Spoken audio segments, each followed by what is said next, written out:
Hi everyone, কেমন আছো সবাই? আশা করি সবাই খুব ভালো আছো। আমি আলহামদুলিল্লাহ ভালো আছি। তো তোমরা ইরহামকে দেখতে পাচ্ছ। ইরহাম কিন্তু এক স্থান থেকে অন্য স্থানে এখন যে কোনো কিছু ধরেই গমন করতে পারে।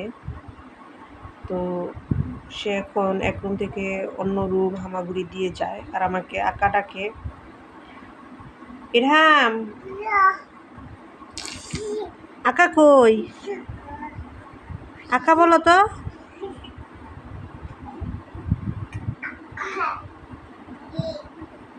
আঁকা কই?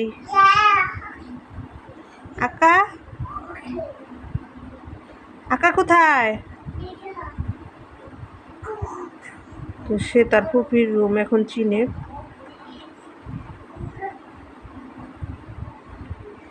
তো আমার রুমের ড্রেসিং টেবিলটা তার ফেভারেট জায়গা। তো সে বেশিরভাগ সময় এখানে আসবে আর এখন একটু কথা বলা শিখতেছে।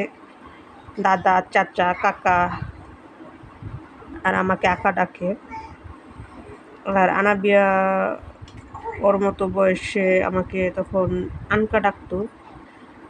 তো যাই হোক, হয়তো বা এই নামই স্বাচ্ছন্দ্য বোধ করে। তো সে এখন খেলাধুলা করবে, দুষ্টামি করবে। তো ঠিক আছে, সবাই ভালো থাকো। আল্লাহ হাফেজ।